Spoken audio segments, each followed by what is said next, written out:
श्रोताओं नमस्कार। समसामयिक विषयों पर आधारित हमारे साप्ताहिक कार्यक्रम बातों बातों में के आज के अंक के साथ मैं विकल्प शुक्ला। श्रोताओं, बीते हफ्ते इस कार्यक्रम के तहत हमने इंदिरा गांधी कृषि विश्वविद्यालय के कुलपति डॉक्टर गिरीश चंदेल जी से कृषि अनुसंधान और शिक्षा के विभिन्न पहलुओं पर बातचीत की। आज इसी बातचीत को हम आगे बढ़ाते हैं। चंदेल साहब, पिछले हफ्ते आपने बताया कि जो विश्वविद्यालय है उसने किस तरह से अक्ति त्योहार की योजना बनाई और जो अनुसंधान है उसको किस तरह से खेती के अनुरूप, किसानों के अनुरूप करने की आप कोशिश कर रहे हैं। एक बात और है कि जो कृषि अनुसंधान के क्षेत्र में यदि हम बात करें तो इंदिरा गांधी कृषि विश्वविद्यालय किसानों के बीच में भी उस तरह की पहचान नहीं बना पाया है जैसी कि पहचान पंजाब एग्रीकल्चर यूनिवर्सिटी या पंतनगर कृषि विश्वविद्यालय ने बनाई है।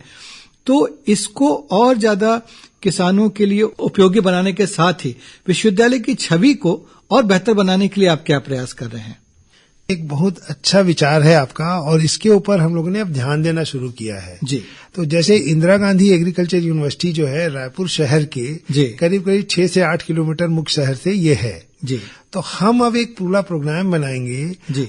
इस साल हम पहली बार ये प्रयास करेंगे एक एग्री फेस्ट के नाम से 7 दिन का, मतलब इसको हम हिंदी में कह सकते हैं कृषि मेला जैसे कि पूसा IRI दिल्ली में होता है जी। उस तरीके के कृषि मेले को रूप दिया जाएगा जिसमें किसानों के साथ साथ जी जो दूसरे लोग हैं जैसे स्कूल में पढ़ने वाले बच्चे जी वो भी वहां विजिट कर सकेंगे जी। जो भी कृषि उत्पाद हमारे यहाँ बनते हैं FPO के द्वारा बनाए जाते हैं जी। पूरे प्रदेश के उसको एक जगह उस मेले के फॉर्म में रखा जाएगा जी। और पब्लिक की जो सोशल सिविल सोसाइटीज हैं जो प्रदेश के और भी जो लोग हैं उन सब के लिए एक हफ्ता पूरा हमारा विश्वविद्यालय खेतों में खड़े होके उनकी जो भी जानकारी है और आने वाली जो भी क्वेरीज होती हैं उन सब क्वेरीज को हम बहुत अच्छे से सुलझाएंगे। तो एक तरीके से फेस्टिव माहौल होके हम समाज के विभिन्न वर्ग के लोगों से जुड़ने का प्रयास करेंगे और उनको अपनी की जाने वाली कार्यों से अवगत कराएंगे। तो मुझे लगता है कि आने वाले साल में या अभी 6 महीने में ही हमारा जो रीच है जी। या हमारी जो अंडरस्टैंडिंग है और जो हमारी पहचान है जी। वो एक विभिन्न डिफरेंट तरीके से लोगों तक पहुंच पाएगी। एक सवाल और है चंदेल साहब कि जो कृषि विस्तार सेवाओं के मामले में इंदिरा गांधी कृषि विश्वविद्यालय ने काफी बेहतर काम किया है अब तक, तो इसमें जो है कृषि विस्तार सेवाओं की यदि हम बात करें तो और कौन से नए कार्य शुरू करने की आपकी योजना है? कृषि विस्तार में तो हमें KVK के थ्रू और दूसरे थ्रू में हमने बहुत अच्छा काम किया है जी। अब हम IT टूल्स का उपयोग, जो कि अभी जैसे आपने देखा होगा कि कोविड के टाइम में कोविड मैनेजमेंट के लिए हमारी जो इंफॉर्मेशन टेक्नोलॉजी और मोबाइल टेक्नोलॉजी है जी। उसने बहुत योगदान दिया बिल्कुल और उसके बहुत सकारात्मक प्रभाव हमको मिले जी। इसी तरीके से हम अब उसी तकनीक का उपयोग करके टेली कन्फर्मेशन, जो टेली मेडिसिन जैसा चलता था वैसे ही हम किसानों से IT टूल की तरह जुड़ेंगे। हमारे यहाँ एक पूरा एक सिस्टम हमने बनाया हुआ है जी। और उसको और सुदृढ़ करेंगे और अपनी रीच मोबाइल के थ्रू जो क्रॉप डॉक्टर है जी। अभी जो क्रॉप डॉक्टर है वो इमेज बेस्ड एनालिसिस के आधार पे है जी। अब हम उसको डायनेमिक बनाने की कोशिश कर रहे हैं। अच्छा। तो उसमें हम ऐसा एक वेबसाइट डेवलप करेंगे जिसमें डिफरेंट जो होते हैं ना जैसे बीमारी के लक्षण वाले जी उनको सबको उनकी छायाचित्र उसमें लगाए जाएंगे जी। और किसी भी किसान को अगर जरूरत हुई जी तो वो अपना एक फोटो खींचे, मोबाइल से उसमें भेजे और वो ऑटोमेटिकली उसमें वो सर्च करके वो बता देगा कि ये बीमारी है जी। फिर अगले स्टेप में हम ये चाह रहे हैं कि उसको हम लिंक करेंगे। किससे लिंक करेंगे? उसको उसके क्योर से जी। उसके लिए जो दवाई उनको करना है सप्लाई तो उसके आधार पे हम उसको लिंक करेंगे। तो एक तरीके से डायनेमिक 2 फेज सिस्टम हम बनाने की सोच रहे हैं जो इंदिरा गांधी एग्रीकल्चर यूनिवर्सिटी में कॉल सेंटर की तरह काम करेगा। क्रॉप डॉक्टर हमारा बहुत अच्छा नेटवर्क है। इसके अलावा भी हम वेबसाइट जो बनाएंगे और साथ ही साथ व्हाट्सएप ग्रुप और इससे हम किसानों के और जुड़ने का प्रयास करेंगे। एक सवाल और था चंदेल साहब, आपने बहुत अच्छी बताया, आपके बहुत अच्छी योजनाएं हैं और सुन के बड़ा अच्छा लग रहा है। बेरोजगारी एक बड़ी समस्या है, खासतौर से जो पढ़े लिखे जो हमारे बच्चे हैं उनको रोजगार नहीं मिल पाता है। जो कृषि क्षेत्र में जो विश्वविद्यालय से शिक्षा प्राप्त करने वाले जो विद्यार्थी हैं उनको अच्छा रोजगार उपलब्ध हो, इसके लिए विश्वविद्यालय क्या प्रयास कर रहा है?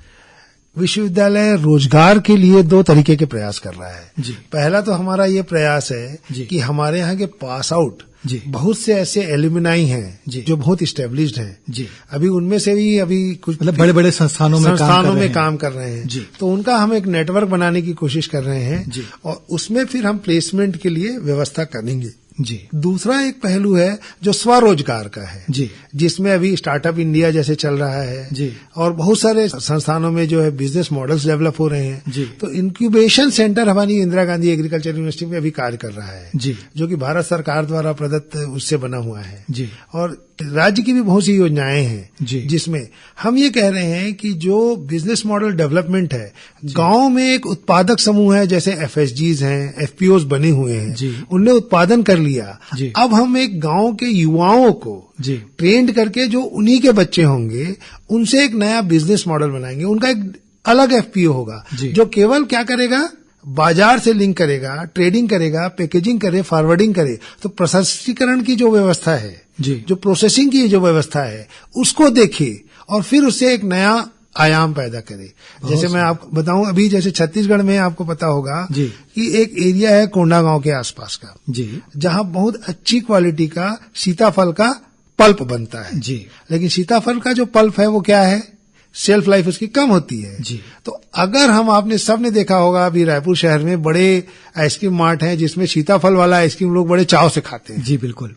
तो इसमें अब क्या है, अगर कोंडागांव के जो लोग हैं जो अच्छी क्वालिटी का पल्प बना रहे हैं, उसको प्रोसेस करके अगर एक ग्रुप आ जाए और जो उसका मार्केट है बाजार में भी कि उसको बहुत से अच्छे आइसक्रीम बन के खाते हैं लोग, तो इसमें लिंकेज करके युवाओं को आगे बढ़ा के इस रोजगार का मॉडल जो है देना है, जो कि छोटे छोटे रोजगार हैं। उसमें बहुत ज्यादा पूंजी की जरूरत नहीं है, लेकिन उसमें थोड़ी ट्रेनिंग, थोड़ी पैकेजिंग, फॉरवर्डिंग अगर कर लें तो हमारे जो युवा हैं जो इंक्यूबेशन सेंटर से निकलेंगे वो अच्छे एक बाजार की ओर जुड़ के स्वरोजगार में बड़ा आगे बढ़ पाएंगे। बहुत अच्छी बात है। एक बात और है, क्योंकि आपका कृषि शिक्षा के क्षेत्र में, कृषि प्रौद्योगिकी के क्षेत्र में एक लंबा अनुभव है। छत्तीसगढ़ के संदर्भ में यदि हम बात करें तो यहाँ के जो सीमांत किसान हैं, छोटे किसान हैं या मध्यम वर्ग के किसान हैं, हम बड़े किसानों की भी बात नहीं कर रहे, आप अपने अनुभव से क्या पाया है कि नई प्रौद्योगिकी को अपनाने में थोड़ी सी झिझक होती है, थोड़ी हिचक है, ये क्या वजह है इसकी, इस हिचक की? हिचक की मेरे समझ से तो 1 या 2 मुख्य वजह हैं। वो ये है कि जो मध्यम वर्गीय जो किसान हैं, जैसे आपको पता होगा, उनमें मशीनीकरण भी ज्यादा वो नहीं कर पाते हैं। एक तो ये समस्या है और दूसरा जो लेबर की भी एक दूसरी समस्या है।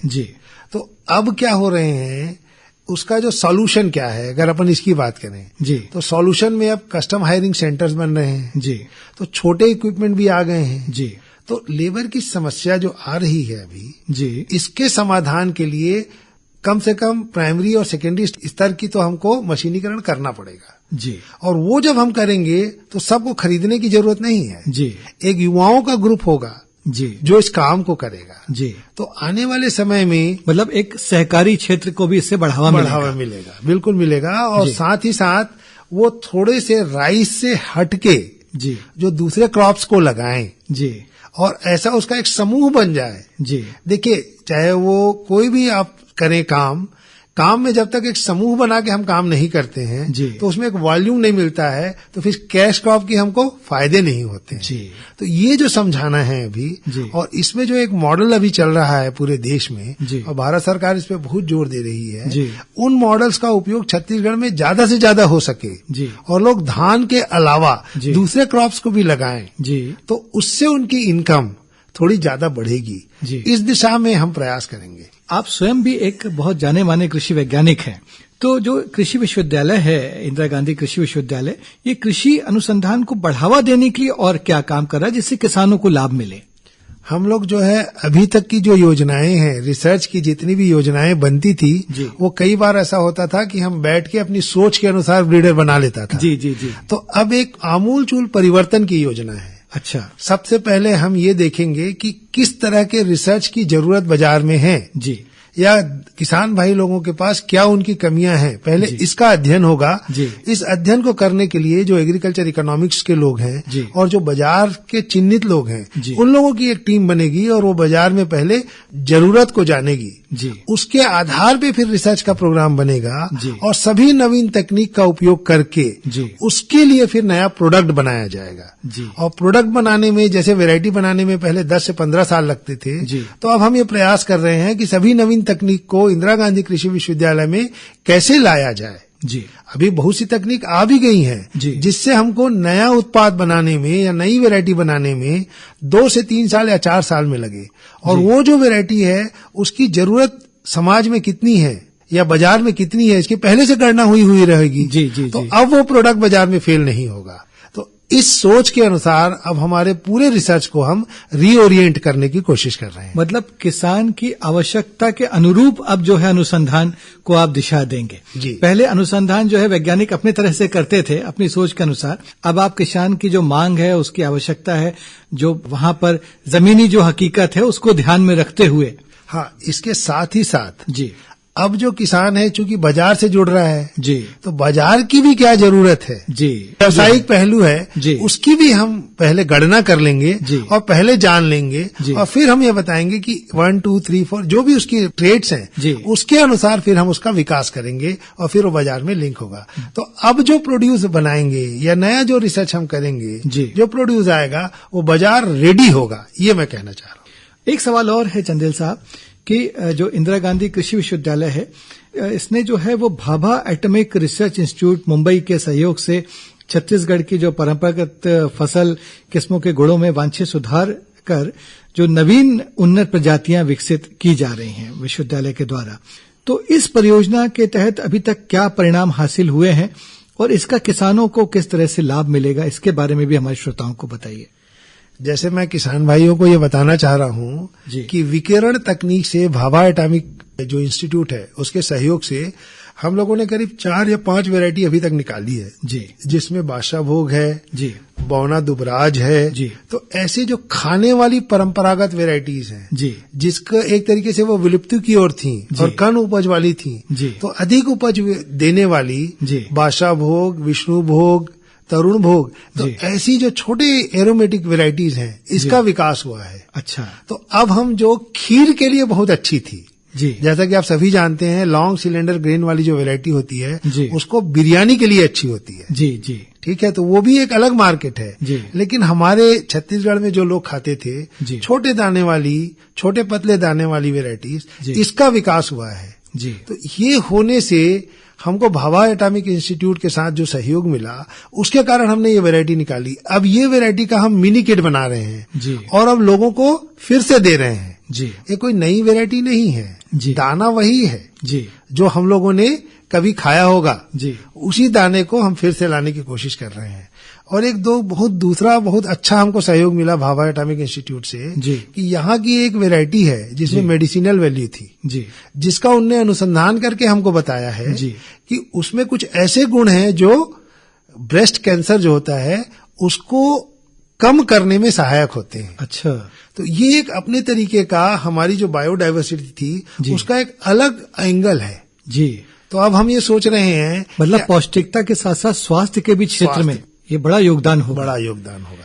कुलपति साहब, बहुत अच्छा लगा आपके साथ बातचीत करके और मुझे पूरी उम्मीद ही नहीं वरन विश्वास है कि जो हमारे पूरे श्रोता इस समय हमें सुन रहे हैं, खासतौर से जो कृषक भाई हमारे बंधु सुन रहे हैं, उन्हें बहुत लाभ मिलेगा और कृषि विश्वविद्यालय आगे उनके लिए बहुत सहयोगात्मक भूमिका में काम आएगा। और मुझे बड़ी खुशी हो रही है, आपने जिस तरह से बताया आपकी जो दिमाग में परिकल्पनाएं हैं, हमारी पूरी शुभकामनाएं हैं आपके साथ कि वो सारी चीजें धरातल पे उतरें, जमीन पर उतरें और सही तरीके से जैसी आपने परिकल्पना की है उस तरह से वो क्रियान्वित हो। आकाशवाणी परिवार की ओर से आपको बहुत सारी बधाई और भविष्य के लिए विश्वविद्यालय को बहुत सारी शुभकामनाएं भी। धन्यवाद। तो श्रोताओं, ये था समसामयिक विषयों पर आधारित हमारा साप्ताहिक कार्यक्रम बातों बातों में। अगले हफ्ते एक नए अंक के साथ हम फिर हाजिर होंगे। तब तक के लिए नमस्कार।